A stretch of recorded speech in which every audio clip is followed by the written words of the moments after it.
조금 연기를 하도록 하겠습니다. 우리 앞뒤로 인사하실 때 주의 사랑으로 늘 은혜 충만하세요. 이렇게 인사하겠습니다. 시작. 주의 사랑으로 늘 은혜 충만하세요. 아멘. 네. 지난번 수요일 날 우리가 이제 기도에 대해서 얘기하는데 히스기야의 기도에 대해서 함께 나누었습니다. 여러분, 하나님께서 왜 히스기야에게 죽을 병을 허락하셨다 그렇게 말씀드렸었나요? 그렇죠. 히스기야로 기도하게 하시려고 죽을 병을 허락하셨어요. 그러면 왜 기도하게 하신 걸까요? 히스기야에게 그 뒤에 일어나는 하나님의 놀라운 은혜를 히스기야가 가지게 하시려고 기도하게 하신 거거든요. 그러니까 이거는 변할 수 없어요. 하나님은 자녀에게 복을 주시려고 할 때 심지어는 자녀에게 죽을 병을 허락하시면서까지도 그에게 복을 허락하신다는 거죠. 그러면 죽을 병을 허락하시는데 뭐 복이냐? 그걸로 말미암아 하나님께 기도하게 하게 하셔서 그 기도로 말미암아 그 은혜를 누리게 하신다 하는 게 수요일 설교의 핵심이었어요. 그러니까 성도가 제일 복될 때가 언제냐? 언제일까요? 기도할 때라는 겁니다. 다른 거 없습니다. 성도가 기도할 때가 제일 복될 때예요. 왜? 기도하는 성도의 삶을 하나님이 책임져 주시거든요. 그래서 여러분, 고난 가운데서 다 열심히 하나님 앞에 기도로 붙잡으시는, 그래서 하나님이 여러분에게 주시려고 했던 놀라운 은혜들 다 있잖아요. 그 하나도 놓치지 말고 다 누리시는 여러분들이 되시길 주의 이름으로 축원합니다.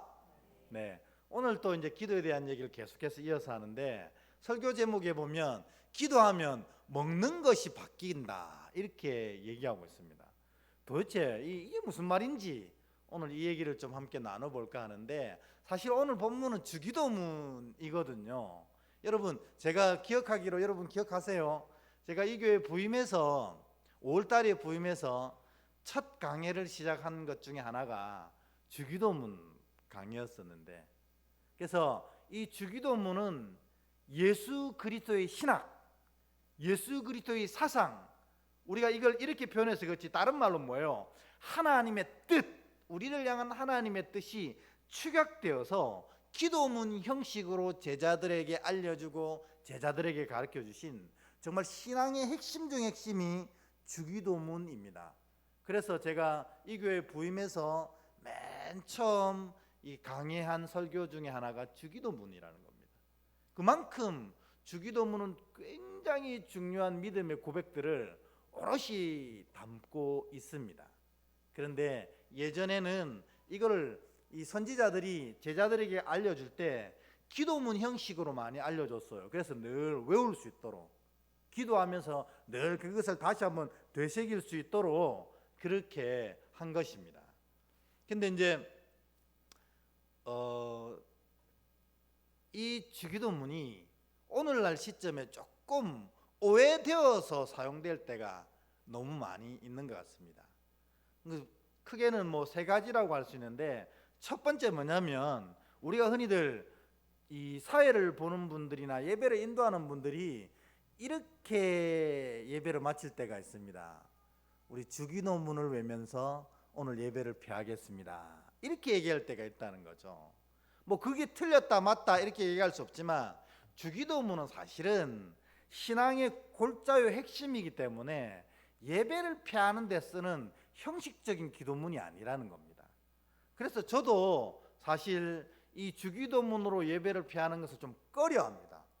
왜 그러냐면 이게 그냥 공연불처럼 주기도문을 외워질까 봐 되게 그게 아쉬워요. 그래서 주기도문은 한 문장 한 문장, 한 글자 한 글자를 제대로 고백하면 신앙 고백인데 그냥 줄줄줄줄 외고 예배를 마치는 수단으로 쓸까 봐 제가 예배 마지막에 주기도문을 하지 않는 경향이 좀 있습니다. 그리고 아마 시시때때마다 또다시 내년도 정도 되면 주기도문 다시 바라보는 주기도문 강해라고 한 번 더 하려고 합니다. 왜냐하면 이건 예수님의 이 사상과 신학, 하나님의 뜻의 골자이기 때문에 우리가 분명히 알아야 된다 하는 겁니다. 그리고 또 주기도문, 이것 때문에 주기도문을 너무 가벼이 여기지 않기 위해서 예배 끝에 안 하는 것도 있고, 두 번째로는 또 제가 한 말씀이라도 성도들을 축복하고 싶은 마음에 제가 축도로 예배 마치기를 좀 기뻐하는 편입니다. 그래서 여러분, 주기도문은 그렇다 하는데 오늘 얘기에는 기도의 관점에서 주기도문을 보려고 합니다. 근데 어떻게 보면 여러분, 어떤 목사님이 이런 얘기를 했습니다. 세상에서 제일 위험한 기도가 주기도문이다, 이렇게 얘기를 합니다. 여러분, 그게 무슨 말일까요? 세상에서 제일 위험한 기도가 주기도문이야? 왜 그러냐면 이게 인간의 눈으로 보면 그렇다는 겁니다. 뭐냐면 주기도문의 핵심은 뭐예요? 오늘 우리가 읽었던 본문처럼 우리의 뜻을 다 버리고 오직 하나님의 뜻만 붙잡겠습니다가 주기도문의 핵심이잖아요. 그러니까 우리가 하는 많은 기도의 제목들이 있고 우리가 기도를 향해 바라는 많은 것들이 있는데, 이것을 싸그리 내려놓고 오직 하나님이 내게 바라시는 것만 붙잡겠습니다 하는 게 주기도문의 진정한 핵심이라는 겁니다. 그러니까 기도 입장에서 본다면 이게 진짜 기도라는 겁니다. 그래서 내 뜻이 아니라 하나님의 뜻에 완전히 복종하겠습니다. 내 뜻을 강구하기보다는 하나님이 제게 바라시는 것이 무엇인지를 듣겠습니다. 이게 주기도문의 핵심이고 이게 기도의 핵심 중에 핵심이라는 것입니다. 우리는 많은 기도를 하나님께 드리고 있습니다. 그것도 너무 잘하고 계신 거예요. 기도조차도 안 한 사람 얼마나 많아요. 근데 많은 것을 하나님께 아뢰지만, 여러분, 이왕에 하나님께 기도의 시간을 써서 드릴 때에 정말 여러분들이 집중해야 될 게 뭐냐면, 내 뜻을 막 아뢰는 것에 집중하는 것은 조금은 부족한 기도라는 거예요. 왜냐하면 우리의 머리털 하나 다 세신 받으신 하나님이 우리가 필요한 것이 무엇인지를 우리보다도 더 잘 아신다는 겁니다. 그런데 그 아까운 시간을 하나님이 다 알고 계신 기도에 우리가 다 쓰고 있다는 거예요. 그러니까 진짜 기도는 뭐냐면 내 많은 이 기도 제목을 하나님께 아뢰는 것보다 하나님, 나의 이 기도 제목을 향한, 내 삶을 향한, 혹은 내 믿음을 향한 하나님의 뜻이 무엇인지를 물어보고 그 뜻을 내 마음속에 새기는 시간으로 쓰는 게 기도에서는 제일 핵심과 같은 시간이라는 것입니다. 그 얘기가 한 줄로 요약돼서 바로 마태복음 6장 10절에 나온 겁니다. 그래서 우리 이러한 마음으로 마태복음 6장 10절을 한번 읽어보도록 하겠습니다. 같이 한번 읽습니다. 시작. 나라가 임하시오며 뜻이 하늘에서 이루어진 것 같이 땅에서도 이루어지이다. 아멘. 이게 진짜 기도라는 것입니다. 뭐냐면 하나님의 뜻이 땅에, 즉 나에게 이루어지길 간구합니다. 이게 진짜 기도의 핵심이라는 겁니다. 여러분, 하나님 아버지의 뜻이 내 삶에 온전히 이루어지는 그것이 오늘 6절에 보면, 10절에 보면 뭐라고 돼 있어요? 하나님의 나라가 임하는 거다, 그렇게 얘기하는 겁니다. 그러니까 여러분, 우리가 천국을 들어간다 이렇게 얘기하는데, 그 천국은 실제로 하나님이 다스리시는 땅의 의미도 있지만 진짜는 뭐냐면 이와 같이 하나님의 뜻에 의해 다스림 받는 자녀들이 바로 하나님 나라에 임하게 되는 겁니다. 그래서 우리가 실제로 육신의 장막을 벗고 죽음에 이르지 아니하여도 하나님 나라를 다 경험할 수가 있는 거예요. 어떻게 해요? 하나님의 뜻이 내 안에 완성되어지면 내 안에 하나님 나라가 임재하게 되고, 내가 죽어 천국에 가지 않아도 이 자리에서 하나님의 놀라운 역사를 날마다 경험하게 되는 겁니다. 예수께서 이 땅에 사역하실 때에 모든 질병을 고치시고 모든 죽음을 이기게 하시고 또 오병이어의 놀라운 기적을 베풀어 주신 것은 한마디로 얘기해서 하늘나라에는 이와 같은 일들이 일상적으로 일어나게 된다는 것을 보여주시는 거라는 겁니다. 그러면 다르게 얘기하면 뭘까요? 여러분이 하나님의 뜻을 온전히 수행하고 그 뜻을 온전히 내 안에 완성시켜 나가면 내 안에 이와 같은 기적들이, 하나님 나라의 일들이 일상적으로 일어나게 된다 하는 것이 주기도문의 핵심이라는 것입니다. 그래서 여러분 모두가 정말 이처럼 하나님 나라의 역사가 일상처럼 경험되어지는 그런 놀라운 믿음의 자녀 될 수 있기를 주의 이름으로 축원합니다. 그러려면 뭐냐? 바로 오늘 얘기했던 것처럼 하나님의 뜻이 무엇인지를 깨달아야 되고, 그 뜻을 내 삶에 담아낼 때 내 삶이 하나님 나라로 바뀌어져 가는 것입니다. 반대로 얘기하면 뭘까요? 우리가 아직도 예수를 믿고 살면서도 하나님 나라를 경험하고 못 살고 있어요. 늘 고통과 아픔과 근심과 여러 가지 고민 속에 지쳐서 살아가고 있어요. 그 이유는 뭘까요? 딱 한 가지밖에 없어요.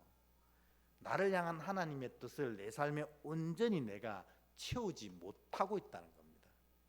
그것만 채우면 여기가 하나님 나라가 되고 여기에 기적이 일상처럼 경험되어지는 놀라운 은혜를 살아가게 되는데, 이게 안 된다는 것입니다. 그러니까 주님이 딱 가르쳐 주신 한 가지가 뭐냐? 바로 이렇게 기도하라는 겁니다. 이렇게 기도하라. 하나님의 뜻이 너희 삶에 온전히 임할 수 있도록 기도하라. 그러면 너의 삶은 하나님 나라의 삶이 된다 하는 것입니다. 여러분 열심히 기도하십시오. 오늘 히스기야 얘기처럼 기도하는 성도가 제일 복된 성도입니다. 근데 어떻게 기도하느냐? 내 뜻을 계속 줄줄 아뢰는 것도 중요하지만 이 많은 인생의 문제들 앞에서의 하나님의 뜻이 무엇인지 그것을 묻는 것이 진짜 기도다. 그리고 그 뜻을 쫓아갈 때 내 삶에 하나님 나라가 완성되어져서 기적이 일상처럼 경험되어지는 복된 삶이 된다 하는 것입니다. 그래서 여러분 이번 한 주간 여러분의 모든 월, 화, 수, 목, 금, 토 다음 주일 만날 때까지의 삶이 진짜 기적이 일상처럼, 하나님의 은혜가 일상처럼 경험되어지는 이 한 주간 살아내시고 다음 주일날 저랑 만날 수 있길 주의 이름으로 축원합니다. 이건 믿음의 자녀들의 놀라운 권세거든요. 하나님 허락하신 거예요. 우리가 그거를, 이 뜻을 내 삶에 탁 채워가는 작업을 못하기 때문에 여전히 세상의 물결에 흔들리고 있다는 것입니다. 여러분 그 대표적인 사람을 한 사람 얘기하려고 합니다. 누구냐면 여러분 엘리라는 사람 잘 아시죠? 사무엘 선지자가 이스라엘을 온전히 세워가기 전에 이스라엘의 제사장으로 있던 엘리였는데 엘리는 괜찮았어요. 그런데 엘리에게 두 아들이 있었는데 이 두 아들이 정말 문제였어요. 엘리가 제사장이니까 두 아들도 직분은 뭐입니까? 제사장이잖아요. 그런데 이 두 제사장이 엘리가 나이가 들어서 일을 못하니까 이 두 아들이 제사장 직분을 감당했는데 이게 엉망진창이었어요. 왜냐하면 너무너무 믿음 없는 삶과 생각들과 말들과 행동들로 쏟아냈던 자들이었어요. 그래서 보통 우리가 제사장은 이 화목 제물을 먹게 되는데 그 화목 제물은 일단 하나님께 다 올려드리고 물린 것들을 먹게 되거든요. 그런데 이 엘리 제사장 아들들은 이 하나님께 올려드리기 전에 생고기를 내라고 막 하는 거예요. 왜냐하면 이제 우리 물에 삶은 거 싫어? 우리가 요리 맛있게 해 먹을 테니까 어차피 우리 줄 거 아니야? 하고 생고기, 그것도 제일 좋은 고기를 먼저 가져가 버리는 이런 안타까운 일들을 행하기 시작하고, 또 뭐예요? 성전에서 수종드는 여인들과 동침하는 것들을 너무 우습게 여기고, 막 정말 이 제사장으로서는 해야지 말아야 될 일들을 막 행하는 겁니다. 여러분, 제사장이 뭡니까? 당시에 하나님과 이스라엘 사이에서 이스라엘의 간구를 하나님께 대신해서 올려드리고 하나님의 응답을 이스라엘에 대신 전하는 정말 중차대한 이 중보의 역할을 감당하던 자들인데, 얘네들이 이렇게 썩었으니 얼마나 이스라엘이 피폐해지겠어요. 그래서 이스라엘 백성들이 근심이 하나 가득 쌓였습니다. 우리가 누구를 믿고 기도할까? 누구를 믿고 신앙생활 할까 하는 겁니다. 그런데 이 엘리의 두 아들들이 왜 이렇게 될 수밖에 없었을까요? 그거 보면 사무엘상 2장 12절에 보면 엘리 아들들이 이렇게 될 수밖에 없는 이유가 나옵니다. 우리 2장 12절 올라와 있는데 같이 한번 읽어보겠습니다. 시작. 엘리의 아들들은 행실이 나빠 여호와를 알지 못하더라. 아멘. 엘리 제사장 두 아들의 제사장이 저런 일을 할 수밖에 없었던 이유를 성경은 딱 한 구절로 표현합니다. 뭐냐면 이들은 여호와를 알지 못했다는 겁니다. 너무나 정확한 표현입니다. 여러분, 우리가 신앙하면서도 우리 신앙 내 맘대로 내 뜻대로 내 욕심대로 행할 때가 있습니다. 그건 이유가 딱 한 가지예요. 진짜 하나님이 어떤 분인지, 나를 구원하신 예수 그리스도가 어떤 일을 하셨는지, 그리고 그분이 나를 향해 무엇을 원하시는지를 전혀 모르기 때문에 그런 일을 하는 겁니다. 그래서 저는 이 12절 이 구절 때문에 너무 부담스럽고 너무 마음이 아픈 사람 중에 한 사람입니다. 왜요? 우리 교인들이 혹 하나님 보시기에 부족한 삶을 살아가고 있다면 그것은 다 제가 여호와 하나님의 뜻을 제대로 못 전했기 때문에 그렇다는 것입니다. 그래서 날마다 통회하고 자복하는 게 저는 이 12절입니다. 주님, 저같이 부족한 사람 때문에 우리 성도들이 하나님을 모르고 하나님의 뜻을 몰라서 다 제 갈 길로 제 뜻이 좋은 대로 가고 있다면 이 일을 어떻게 해야 합니까? 이게 저의 마음 깊숙이의 통회함입니다. 근데 오늘 이 엘리의 아들도 그랬다는 겁니다. 근데 여러분, 이상하지 않습니까?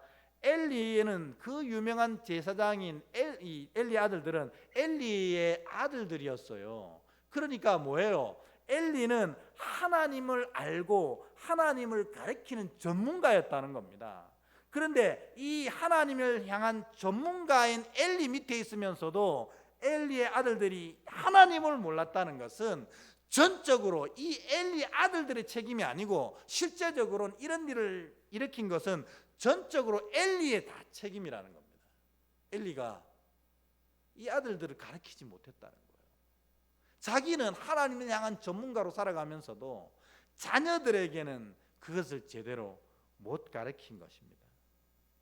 그래서 지난번 우리 히스기야 할 때도 그랬잖아요. 히스기야가 왜 그래 어리석은 짓을 해가지고 아수르 왕이 쳐들어왔을 때 성전에 있는 금까지 다 뜯어가 줬을까요? 아버지 아하스 왕이 했던 대로 그대로 보고한 거거든요. 오늘 엘리의 아들들도 엘리가 가르치지 못해서 그랬다는 것입니다. 제가 왜 괴로워하는지 아시겠죠? 내가 잘못해서 그런 것 같다는 겁니다.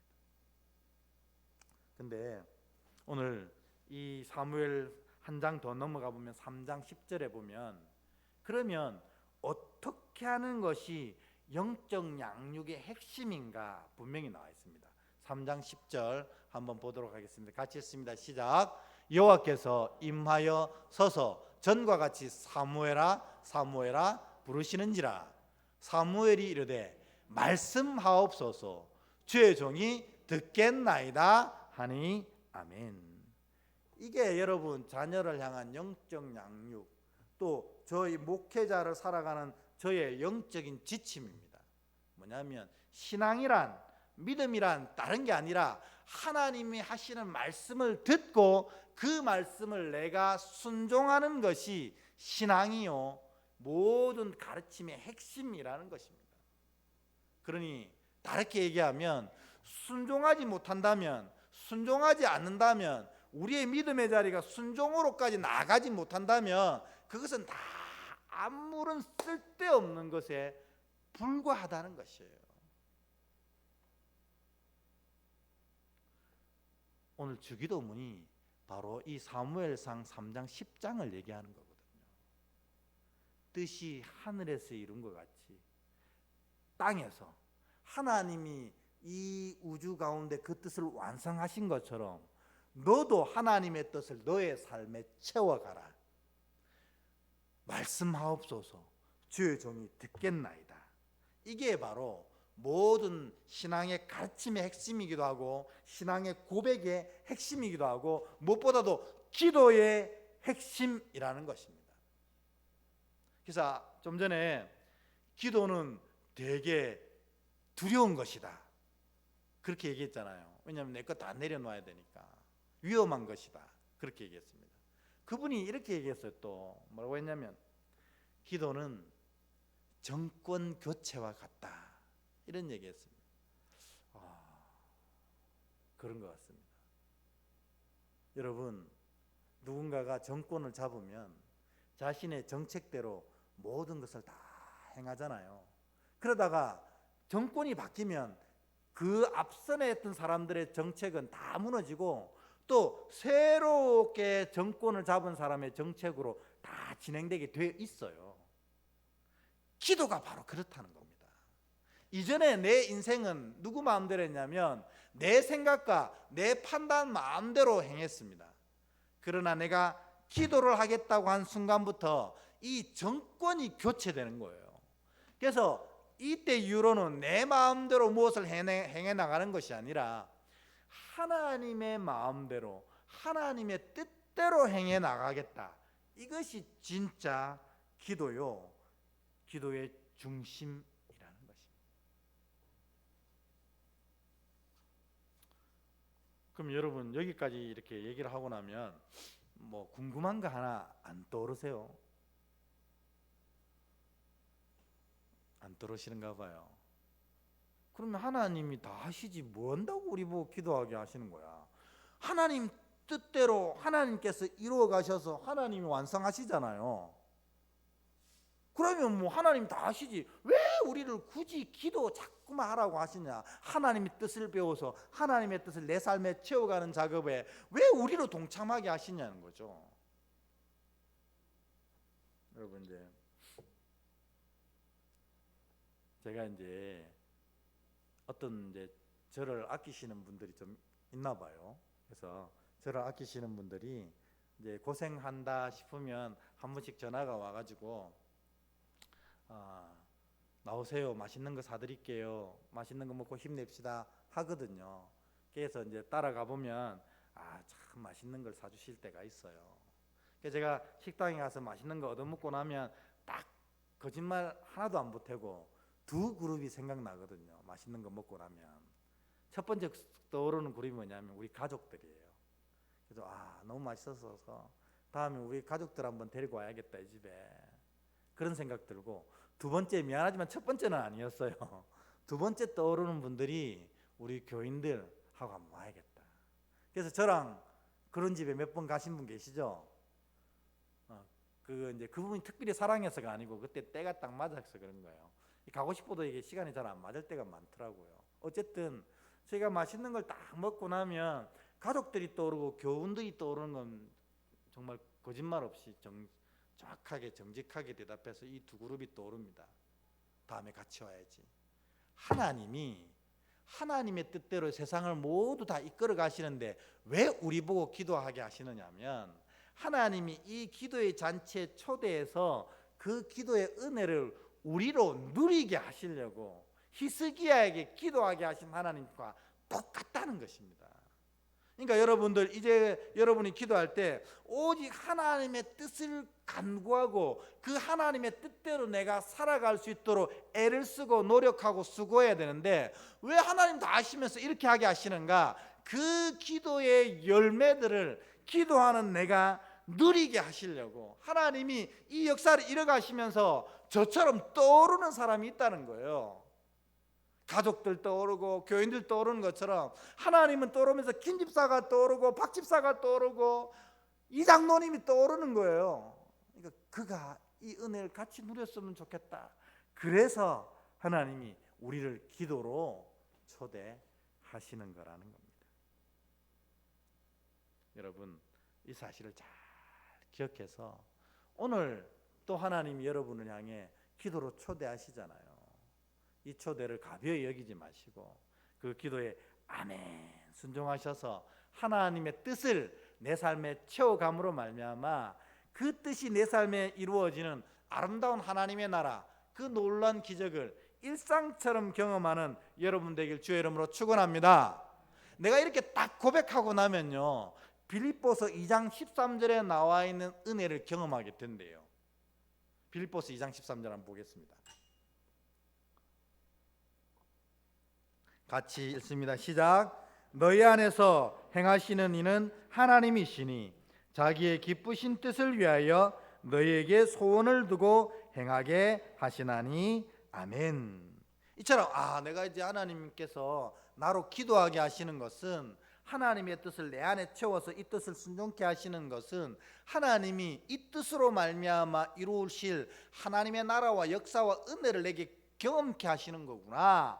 아멘. 이제 주님의 그 기도의 초대에 제가 따르겠나이다 고백한 자에게 나타나는 현상이 바로 빌립보서 2장 13절이라는 겁니다.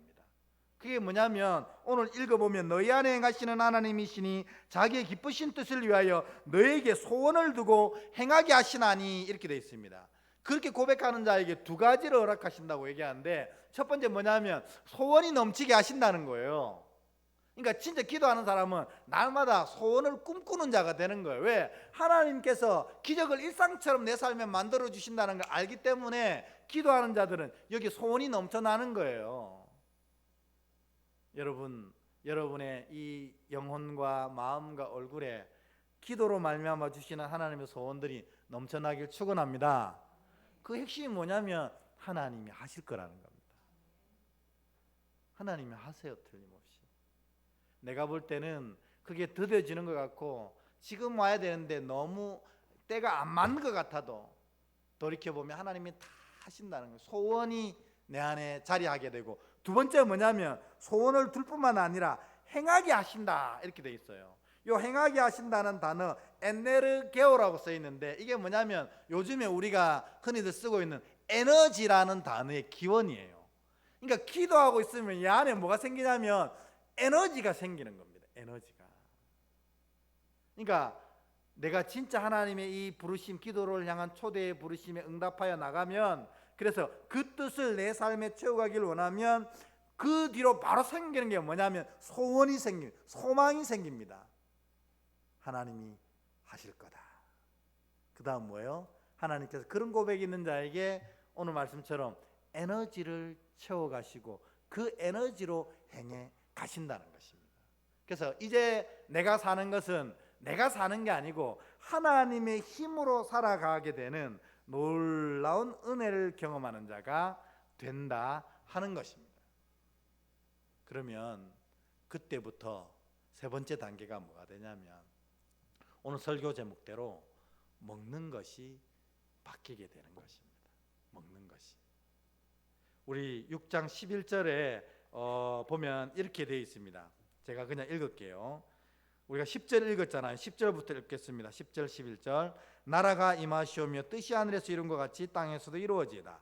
오늘 우리에게 일용할 양식을 주시옵고 라고 되어 있습니다. 근데 여기 일용할 양식이라고 표현된 주기도문, 더 정확하게 표현된 것은 요한복음 4장 34절이에요. 요한복음 4장 34절 우리 함께 찾아서 읽어보겠습니다. 같이 읽습니다. 시작. 예수께서 이르시되 나의 양식은 나를 보내신 이의 뜻을 행하며 그의 일을 온전히 이루는 이것임이라. 아멘. 내가 이제부터 기도하기로 작정하면 내 안에 소원이 생기고 에너지가 생기고 그 다음에 먹을 것이 바뀌는데, 먹을 것이 바뀐다는 말은 뭐, 여러분 왜 드세요? 왜 점심 드시죠? 좀 있으면 점심 드실 거잖아요. 왜 밥을 먹어요? 배고프고 힘을 내려고 먹잖아요. 먹는 게 바뀐다는 말은 바로 그 뜻입니다. 뭐냐면 내가 기도하는 사람의 이 힘은 어디서 나냐면 바로 이와 같이 하나님의 뜻을 지켜낼 때 그게 내 삶의 힘으로 바뀌어지게 되는 겁니다. 그래서 예전에는 세상의 음식을 먹고 세상이 추구하는 것들을 먹어야만 힘이 났는데 내가 진짜 기도하는 자로 세워지게 되면 하나님의 일을 행할 때 내 안에 넘치도록 힘이 난다는 것입니다. 그래서 비록 세상의 것을 먹지 못해도 내 안에 놀라운 힘이 넘쳐나게 된다 하는 겁니다. 그래서 예수님은 나의 양식은 아버지의 일을 행하는 것이다 이렇게 선언하고 계신 거라는 겁니다. 그러니까 여러분 기도의 마지막 단계는 이렇게 되는 거예요. 뭐냐면 기도하면 할수록 삶의 힘이 넘쳐나게 되는 겁니다. 왜냐하면 이 기도가 나의 양식이 되기 때문에 그렇습니다. 그 기도의 핵심이 뭐예요? 아버지의 뜻을 내 삶에 행해가는 것입니다. 그러니까 여러분 이렇게 얘기한다면 결론적으로 얘기하면 나 신앙하는 게 어저께 왜 이렇게 힘이 없는지 몰라. 이건 두 가지가 없는 거예요. 기도가 없고 아버지의 뜻을 행함이 없는 거예요. 기도하고 아버지의 뜻을 행하는 자에겐 이와 같이 아버지의 양식이 그의 삶에 넘쳐서 날마다 에너지가 넘치는 자가 된다는 것입니다. 여러분들이 진짜로 기도를 통해서 날마다 하나님의 양식을 먹고 그 양식으로 말미암아 모든 살아가는 것이 힘과 에너지로 넘쳐나는 참 믿음의 백성들 되시기를 주의 이름으로 축원합니다. 아멘. 우리 다 함께 찬양하며 오늘 말씀 놓고 기도하겠습니다. 주만 바라볼지라. 여러분 이게 기도입니다.